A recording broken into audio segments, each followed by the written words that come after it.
Walang pamatay. Hallelujah!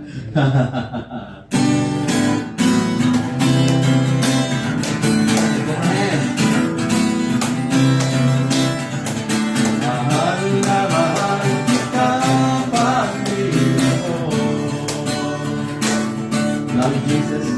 Mahal na mahal kita, Panginoon. Kailan, kailan may kita'y mapapalit, pagkat sa piling mo'y langit. Mahal na mahal kita, Panginoon. Kasi ang buhay, habang buhay, mapupulihan ka. Habang buhay, maglilingkod sa'yo. Habang buhay, pag-ibig ko sa'yo'y iaalay sabay-sabay. Mahal na mahal kita, Panginoon. Love you, Lord. Mahal na mahal kita, Panginoon. Kailan may kita'y magbabalik, pagkat sa piling mo'y langit. Mahal na mahal kita, Panginoon. Habang buhay, habang buhay, papupurihan ka. Habang buhay, pag-ibig ko sa'yo. Habang buhay, pag-ibig ko sa'yo'y iaalay. Kapalasan, mahal na mahal kita, Panginoon. Mahal na mahal kita, Panginoon. Kailan may di tayo magpapalik, pagkat sa piling mo'y langit.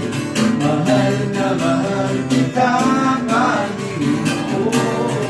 Sige naman, kailan may di tayo magpapalik, pagkat sa piling mo'y langit.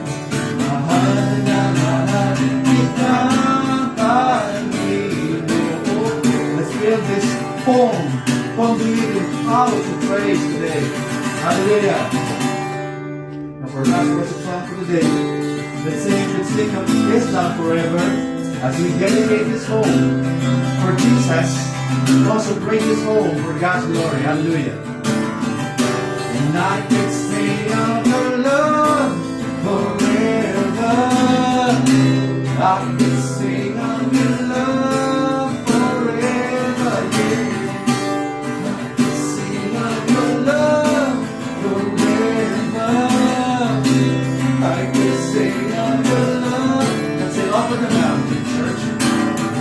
Over the mountains and sea, you bring us with love for me. And down with the prayer of my heart, let your healer set me free. I'm happy to be the truth, and I will never let my hand. For I will always sing of when you let me down. I will sing of your love forever. I will sing of your love forever, Jesus. I can sing of your love forever. I will sing of your love. You know I feel like dancing. You know I feel like dancing, yeah. It's foolishness, I know. When the world has seen the light, they will dance with joy like dancing now. I can sing of your love forever.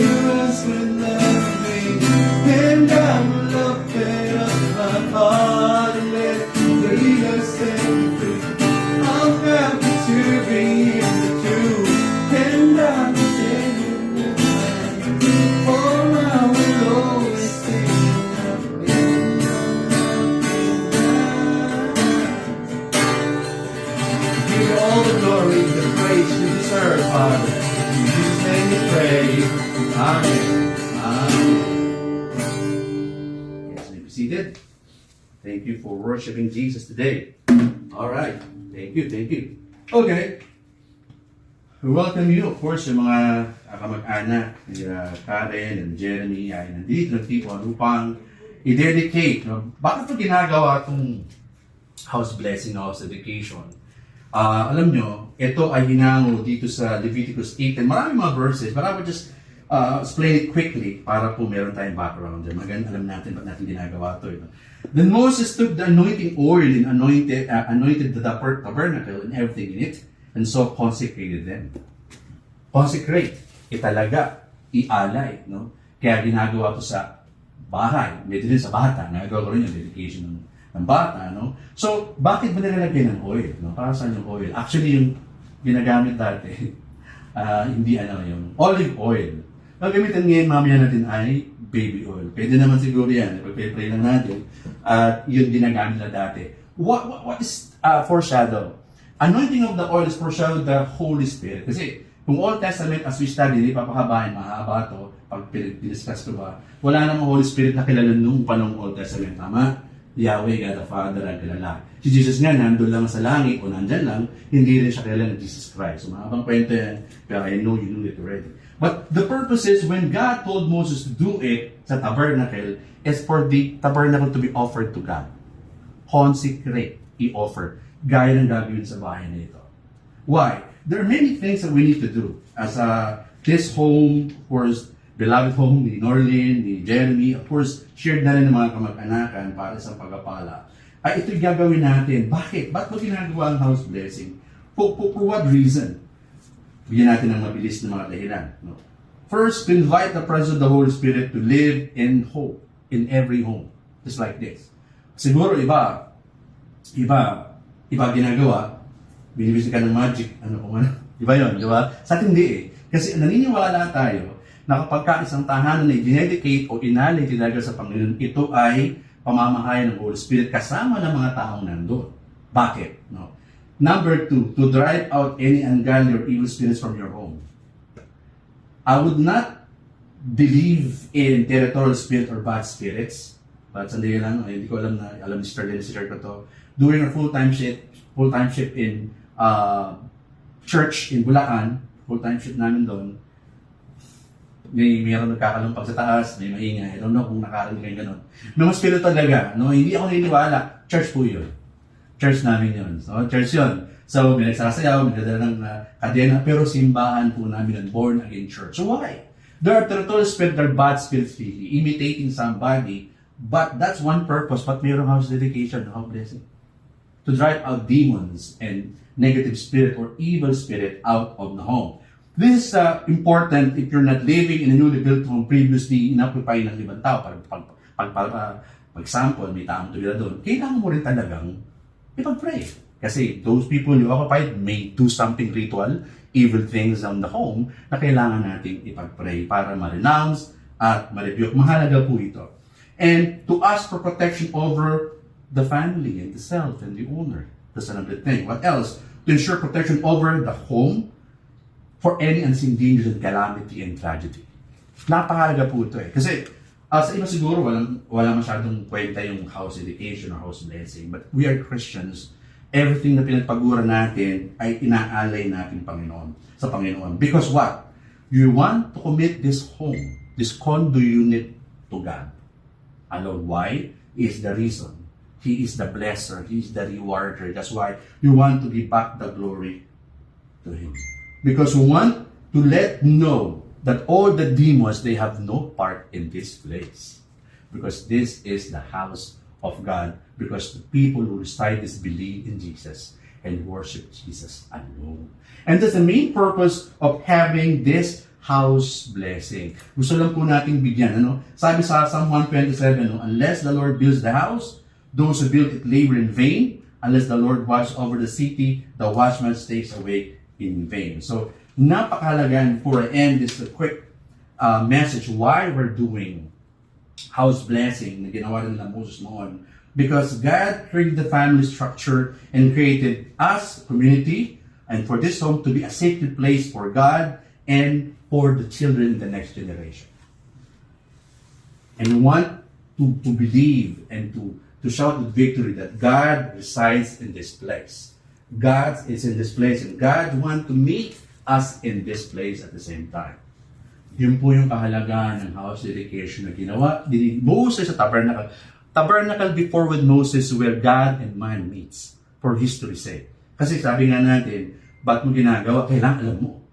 Eh, pag ginawa ko na lang basta, ba't ginagawa ni Pastor Bert mag-gano? At least may backgrounder kayo. We get it from what God, Yahweh, told Moses to do. Yahweh is the name of God that chose by the Israelites, but it's a sensational topic today, but huwag natin pag-usapan yun. Check nyo na lang sa internet nyo. So, Yahweh is our God, God the Father. He is the Father of Abraham, Jacob, and David. He is the Father of Israel, and Israel, a chosen nation. And kapag ikaw Kristiyano, this moment in generation, ang tawag sa iyo, New Israelites. Kasi ikaw ay pinili ng Diyos at binahaging anak ng Diyos. So, Old Testament and New Testament must not be studied separately. It must be united to one another because it's all about Jesus. Old Testament's preparation of the Messiah, New Testament, fulfillment of the coming of the Messiah. That's why we understand that Jesus is the Messiah, because before He came to earth, there are prophecies that Jesus as a Messiah will come to earth. So that's why we understand the message of the Easter redemption, and that's why I shared to you quickly what is the purpose of house dedication. Alright? Now, pupunta na tayo sa ginawa nila Moses noon. Again, olive oil. Gagawin natin to, hindi magic, hindi anting-anting, hindi ito pampagaling na whatnot. At sinabi ko, it's a anointing of the oil is a foreshadow of the Holy Spirit in the New Testament. Because Old Testament, as I've shared a while ago, walang kinikilala sila Moses at Noah na may Holy Spirit ba Yahweh? They spoke to Yahweh, tama? Audibly, Yahweh, Noah, gawa ka ng ark. Opo, Ama. Kausapin nila, marinig nila, si Yahweh yun. Pero walang pinakikilala Holy Spirit. Holy Spirit came when Jesus ascended to heaven, right? Nung nagpaalam sa mga disciples, huwag kayo malungkot, mga pre, mga par. May papalit sa akin, Holy Spirit, aalagin na kayo. So alam din ang history, no? At least you have a backgrounder. Now, ang gagawin natin dito, kukuha tayo sa ating mga kamay, huwag na masyadong marami, kahit konti lang, and then we will just, kasama ng prayer, bless the four corners of the home, kung saan gusto mong ipahin. It's a symbolism. It's not an orasyon. It's what other church, bishop, and pastors do when dedicating a place or a new home. So before we do that, let us pray. Father in heaven, we want to thank you for today, the House Blessing Ramos family, of course, Place of Tutuboy family, and all the relatives. Father, this Unit 15J is for your glory. And be the anointing of the oil, use this oil as we put seal in this place. That this place is consecrated for your glory, Father. Tinatalaga ang bahay, ang unit na ito sa iyo, Panginoon, na nagpala sa kanilang mga kamag-anakan, kilakaran sa lahat sa kanila. Ikaw po yung blessor, ikaw yung rewarder. Kaya pinapalik namin sa iyo maingat ang kapurihan. Kaya po namin ginagawa ito. Sa aming pagpayad at pagdalangin ng mga ilang kanto ng bahay, amin pong inaangkin na ikaw ang puprotekta sa tahanan ito. At ang oil na gagamitin ay ikaw magbe-bless, O Diyos, upang magkaroon ng simbolismo at patunay na ikaw ang aming Ama, na aming inaasahan sa lahat ng pagkakataon. Nagtitiwala kami, ikaw ang makapangyarihan Diyos, noon, bukas, at magpakailanman. Maraming salamat, O Diyos. Salamat sa pagkakataon nito. House blessing, because you is a great God, a great, great God forever. In Jesus' name we pray. Amen. So you can come here. Lahat tayo. Papatak na ng konti sa inyong hands. Hindi nung ganun karami. And then, kung saan yung gusto ipahin ng part ng home, it's okay. And then, samahan natin sa prayer kami rin. It is a spiritual... Let's go and do it. Yeah. God bless this home. Yes. All right. God bless. Thank you, Father, for your glory's sake. Lead the Spirit from any other calamity and tragedy. Amen. Hallelujah. And even this war, in everything in your Father in heaven, give you back all the glory. All for your glory's sake. All for your glory's sake, Father. No evil spirit, no bad elements will enter this home. No calamity will destroy this place, Father. In Jesus' name. We declare your glory, Father. From this top, from this place. Hallelujah. We back all, Father. Jesus. Amen. Amen.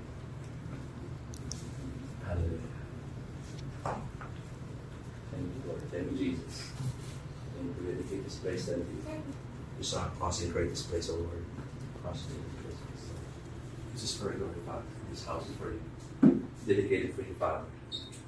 Amen.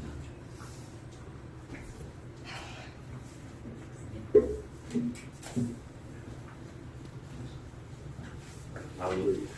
Okay. So, palapanan si Lord. Yes. We sing for the last time, yung I Will Sing of Your Love, and then we do this house blessing. A victory for God's glory. Hallelujah. We sing of your love forever, Father, because you're good all the time. Hallelujah. Over the mountains. Over the mountains and the sea. Your river runs with love for me. And down the road when I'm out of love, the healer set me free. I'm happy to be with you. And now I'm living in my hand. For I will always sing. When your love came down, I can sing of your love forever. I can sing of your love forever. I can sing of your love forever. I can sing of your love. Let's sing it again over the mountains. Over the mountains and the sea, the river runs with love for me. And down the open of my heart, the healer set me free. I'm happy to be with you. And now I'm feeling in my hand. For I will always sing. When your love came down, I can sing of your love forever. I can sing of your love forever. I can sing of your love forever. I can sing of your love. Oh, I feel like dancing. I know it's foolishness. I know. When the world has seen the light, they will dance with joy like dancing now. I could sing of your love forever.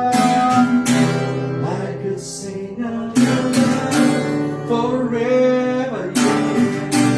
I could sing of your love forever. I could sing, I look at verse now. I could sing. I could sing of your love forever. I could sing of your love forever. I could sing of your love forever. I could sing over the mountains. The last right now. Over the mountains and the sea, your river sing love to me. And I will open up my heart and let the river set me free. I'm happy to be in the truth. And I'm feeling that I am. For I will always sing when your love came down. Let's pray. Father in heaven, I want to thank you for this thing that you've done to glorify your name. As we dedicate it, consecrate this place, this unit, condo, home, house of the Ramos family, Tugay family, for your glory's sake.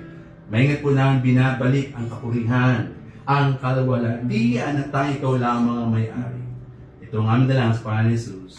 Amen. Amen. God bless everyone. Thank you very much. Hallelujah.